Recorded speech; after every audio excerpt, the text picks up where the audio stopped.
Saswata. I'm a postdoctoral associate working with Professor Sharon Hammes-Schiffer at Yale University, and we work on the subgroup of nuclear electronic orbital method development. And I won't tell too much about that because Coraline will talk about it. Coraline is a colleague and a friend of mine, and she did her undergraduate in Davidson College in North Carolina. She joined the graduate program at University of Illinois in Urbana-Champaign, and then moved to Yale University in 2018, and she'll be talking about our development of nuclear electronic orbital methods within the concept of multi-component DFT. She has been an incredible graduate student in our group and has worked in not only developing the theory, but also implementing it in QChem. She's the local QChem expert in our group, and I cannot thank her enough for helping me go through the code and getting used to the entire package whatsoever. So Coraline, the stage is yours, and I will not talk any more about the NEO method, but it's all for you. Thank you, Saswata, for a very, very kind introduction, and hello everyone. Thank you for having me. So today I would like to introduce nuclear electronic orbital method, specifically in time-dependent density functional theory. And to start, I would like to give some motivation behind NEO method. So in conventional electronic structure theory, nuclei are often treated as classical point charges, and we should use Born-Oppenheimer separation between nuclei and electrons. As a result, nuclear quantum effects and non-Born-Oppenheimer effects are neglected for geometry optimizations and dynamics, but they can be very important. And here are some just examples of some interesting systems. For instance, for malonaldehyde, the proton density is still localized in the double well. And then if we include 0-point energies on this protonated water tetramers, you can see that relative energies of different isomers can change. And then last but not least, there's for proton-coupled electron transfer systems, the nuclear quantum effects for the transferring proton can become very important. To efficiently include nuclear quantum effects, the NEO framework avoids Born-Oppenheimer separation between electrons and light nuclei. You see we move the Born-Oppenheimer separation bar here over here. And we're still treating some of the nuclei as classical point charges. And some light nuclei were treated the same level as electrons, and mostly we're treating protons as quantum. And as a result, this includes proton delocalization, 0-point energy directly during geometry optimizations, reaction path, and dynamics.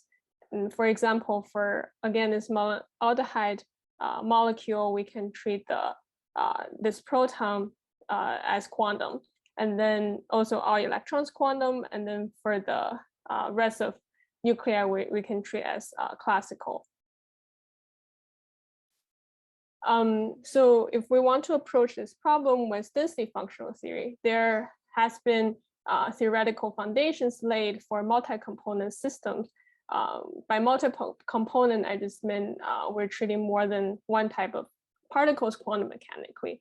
And there Hohenberg-Kohn theorem for multi-component system as well, where the total energy is a functional of one particle density. Here you see we have not only have electronic density, but also protonic density.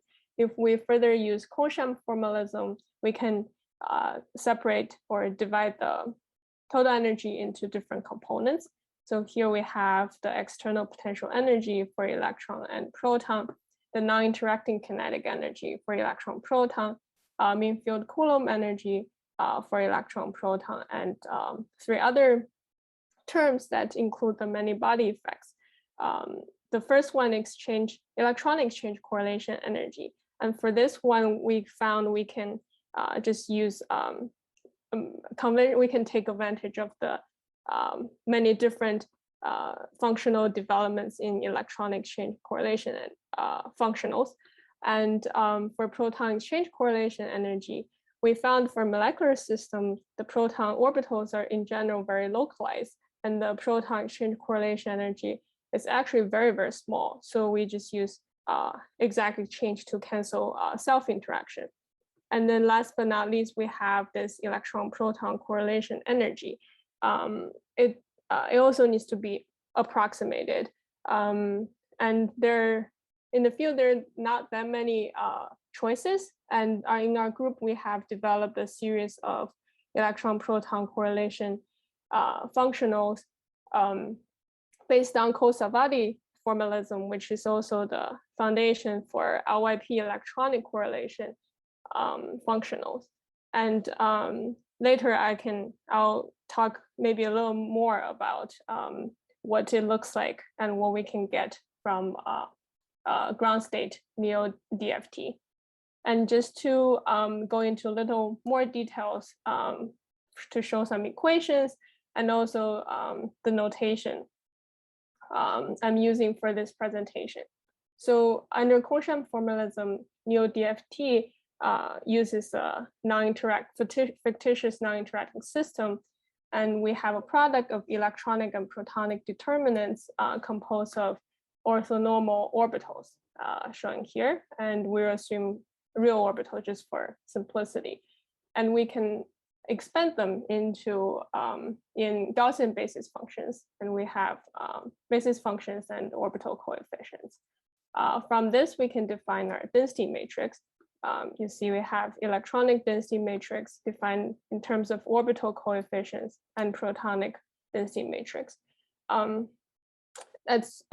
we can write our total energy in terms of this density matrix.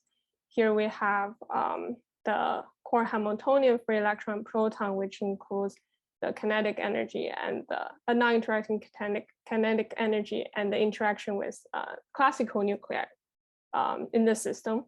And then we have the mean field Coulomb energy between electron-electron, proton-proton Coulomb exchange, electron-proton mean field Coulomb energy, and the electron exchange correlation and proton and electron-proton correlation energy. Then using a variational method, we can get two sets of Kohn-Sham equations shown here. And then from solving those coupled equations, we can get electronic and protonic density from solving these two equations. So what are some interesting things we can get from neo ground state DFT? So first we can get protonic density, like what I just talked about. For instance, for this FHF molecule, you can see the proton density is delocalized between the two F atoms. And you see when we include electron-proton correlation functionals, we're getting more delocalized, closer to a reference result. And then we can also calculate energies for, and then one metric we can use is proton affinity, because in those calculations, we're treating this proton quantum mechanically, and 0-point energy for this quantum proton is inherently included in the calculation. So if we can get this 0-point energy pretty accurately, it will be manifested in the accurate calculation in proton affinity. You can see with EPC functionals, the mean unsigned error compared to experiment is much smaller versus if we don't include electron-proton correlation energy. Electron-proton correlation function. Last but not least, we can also calculate vibrationally average geometries. Again, for this FHF minus molecule, if we optimize the geometry with NeoDFT using EPC functionals, we get a more accurate FF distance compared to the reference. And this is because our proton density gets more delocalized. So this push the FF distance longer compared to if we treat this proton classically. Okay, so to study excited states, there are also theoretical foundation for multi-component system being developed previously. And our group further calculates linear response, NeoTDDFT, for molecular systems. As you can see, we're calculating linear response of Neo-Kohn-Sham system to perturbative external fields. And because we have an electron and a proton subsystem, so they're coupled together as shown in this schematic figure, you can see a change in total potential induce a change in densities for electron and proton, and through those response function. And then the perturbation in density matrix can further induce changes in the internal potential, showing here captured through the kernel elements. And just to give you, just to break down a little bit more of the what the potential looks like, you can see we have pure electronic contributions, pure protonic contributions, and also electron-proton Coulomb and electron-proton correlation part. That's why you can see it's actually coupled through the as shown here. And then for the working equation, we can also get a kind of consider-like matrix equations. And if we only look at the red part, you see it looks almost identically to conventional linear response TDDFT matrix equations. And then for the blue part, we also get a analogous protonic block, and there's coupling block that couples them. Although even for electronic block, it's a little different from conventional TDDFT. And because we're now include frequency dependence for the kernel elements, we also don't get double excitations in this calculation. Instead, for electronically adiabatic system, as shown in the figure here, where the electronic excitation energies are well separated from proton excitation energies, we can get single excitation characters like pure electronic energy, pure protonic excitation energy, or it could be a mixed electron-proton character.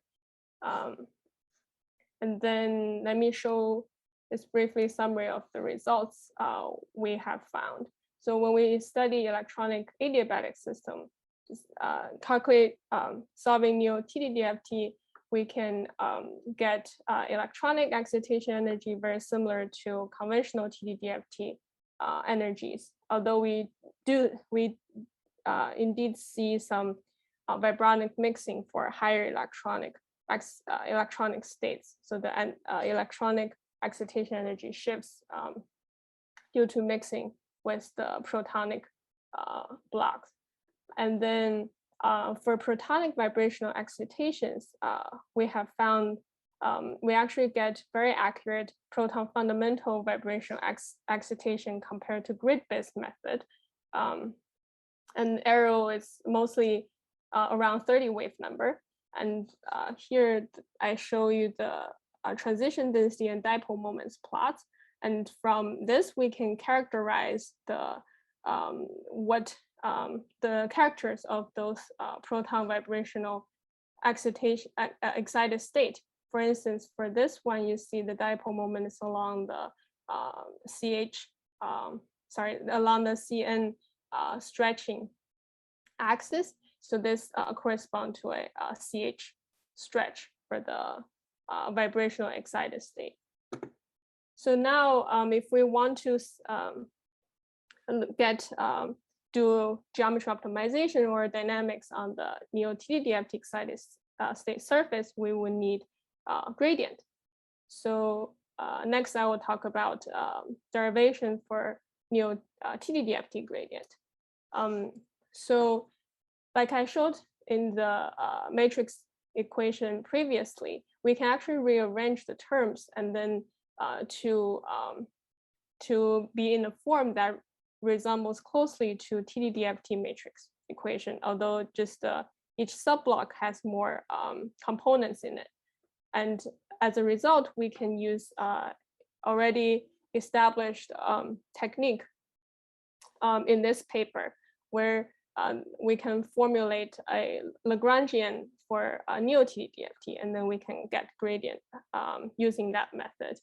So so we can, again, we can formulate the matrix equation into a Lagrangian form. However, if we just do calculate gradient using this Lagrangian here, we get the coefficients. We have to solve for orbital coefficients dependence on the nuclear perturbation, which can be expensive because we need to solve them 3 times symmetrically unique classical nuclei, number of classical nuclei, 3 times that many times. So that could be expensive. Instead, we use similar technique to build an extended NeoTDDFT Lagrangian, where we introduce explicitly the orbital coefficients as variables for the Lagrangian. And then to do that, we define additional constraints. You see, we constrain orbital coefficients for the electronic orbital coefficients and for the protonic orbital coefficients. And the constraints are orthonormality condition, and then they have to satisfy the ground state Neo-Kohn-Sham equations.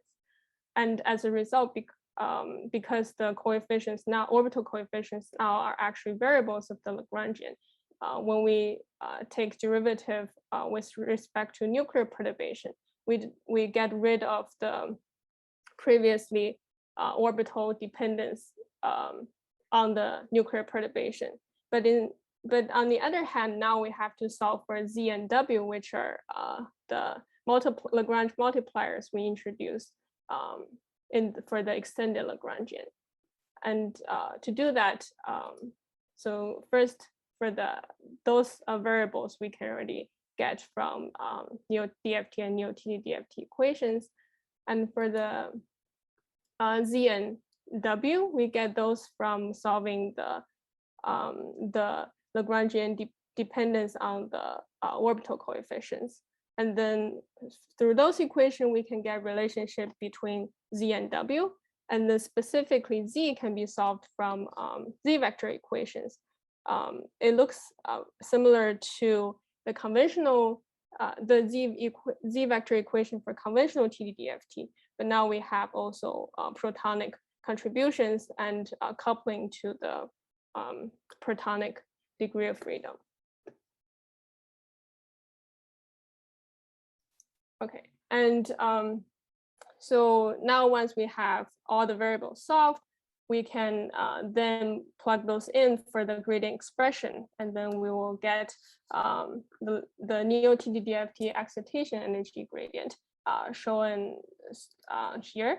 You can see we have the H-core Hamiltonian contribution and the derivative of overlap matrix, and then the two-body Coulomb interaction, and then we have the first order functional derivative for electron exchange correlation energy, electron-proton correlation energy, and also second order functional derivatives. And then if we add this excitation energy gradient to NeoDFT ground state gradient, we can get the excited state gradient.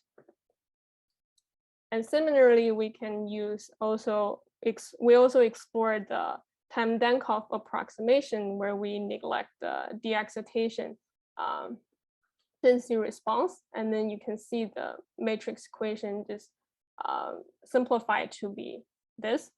And previously we found when we use this approximation for the protonic fundamental, for the protonic vibrational excitation energies, what we found was NeoTDA tends to overestimate by thousands of wave number. Remember, I was telling you I was showing the if we use NeoTDA, the error is about like 30 wave numbers. So this is very off.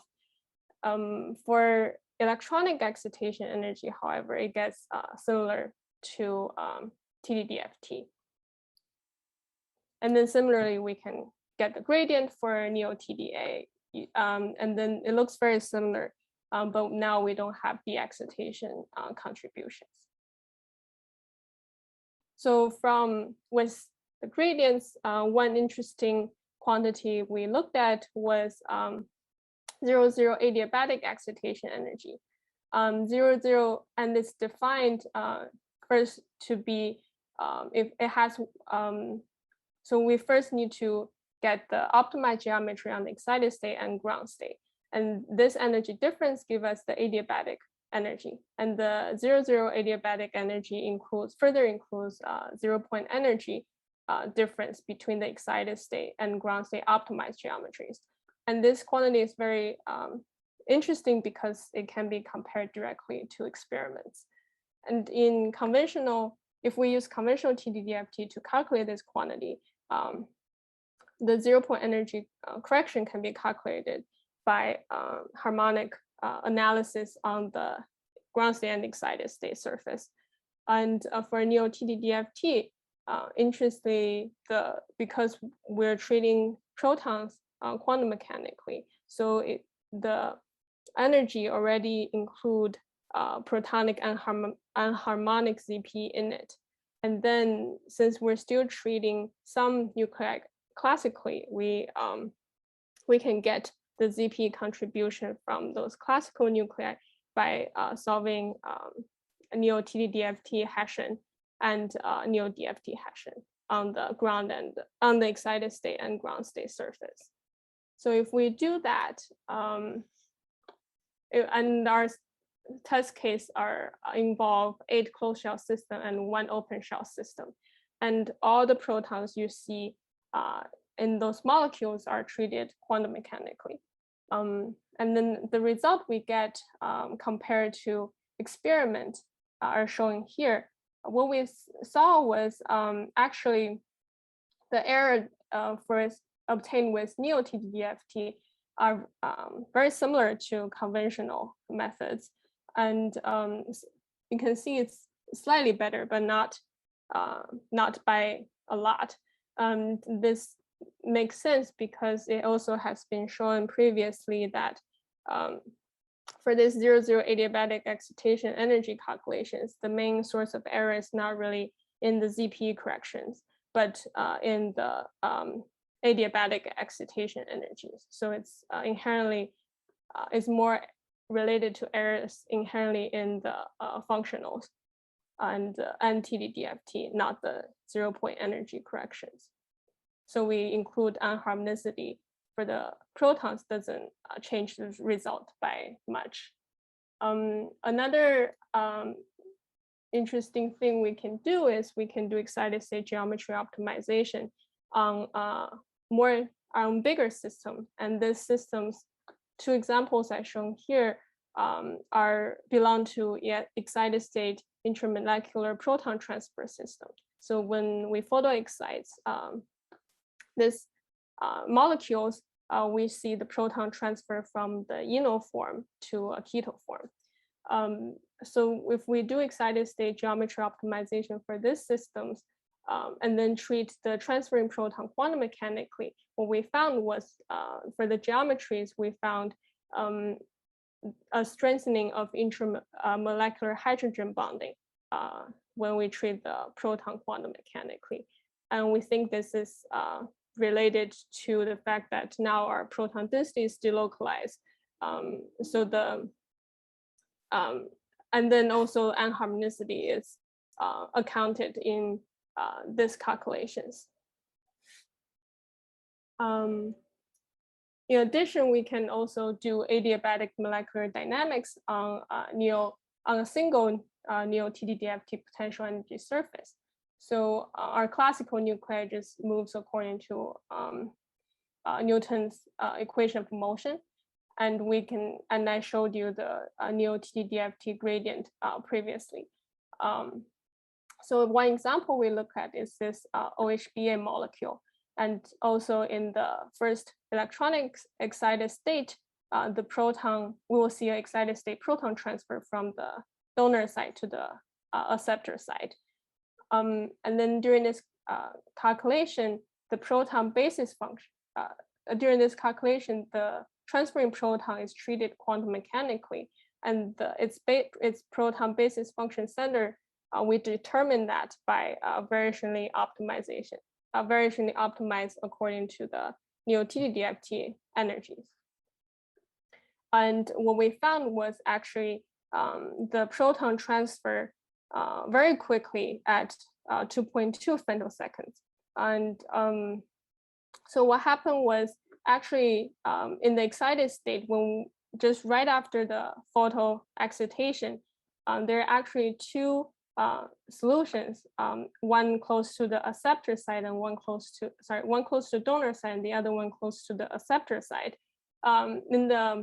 During the first 2.2 femtoseconds, the solution on the donor side is lowering energy, so it makes sense the proton stays close to donor side. However, really quickly at 2.2 femtoseconds, the solution on the acceptor side gets lowering energy. So we see an instantaneous jump of the proton expectation value. So now you see the instantaneous change of the proton, instantaneous transfer of the proton. And this is due to an unphysical instantaneous proton response to classical nuclear motion, because we're assuming it's adiabatic. And then, so this also shows inclusion of non-adiabatic effects between the proton and the other classical nuclei can be very important. And one example is to show this is we also in our past collaboration with Shaosang Li's group, we have shown with a real-time NeoTDDFT RFS study of the same molecule. So in this method, the electronic and protonic densities are propagated according to time-dependent Schrodinger equation. And now classical nuclei move in a mean field potential, and is averaged over all the vibronic states. So now we have non-adiabatic effects. And as you can see, for the same initial condition, the proton now transfer around 13 femtoseconds rather than the 2.2 I was showing in the previous case. Okay, so in conclusion, what I showed was NeoTDDFT inherently includes nuclear quantum effects such as zero-point energy, proton density delocalization, and anharmonicity during the calculation. And we have derived NeoTDDFT analytical gradients to perform excited state geometry optimization and dynamics on the electron-proton vibronic surfaces. So, and then the adiabatic dynamics I showed in previous slide, those assume the quantum protons respond instantaneously to the classical nuclear motion, but that's not physical for many proton transfer system. So the next step was to trying to think how do we incorporate non-adiabatic effects in NeoTDDFT dynamics. And another possible direction we're also thinking is to treat all nuclei quantum mechanically and see and to explore that direction. So in the end, I would like to thank my advisor, Professor Sharon Hammes-Schiffer, and Saswata, Patrick, and Fabian, who are the co-authors for the this analytical gradient work for NeoTDDFT, and also our Neo subgroup, Ben, Chi, Chris, and Matthew, and Professor John Talley, who joined us often. And then also Yang and Tanner, who worked on NeoTDDFT, who developed NeoTDDFT originally, and Evgeny and Shinken from QChem, who provided a lot of QChem support throughout throughout my journey with QChem.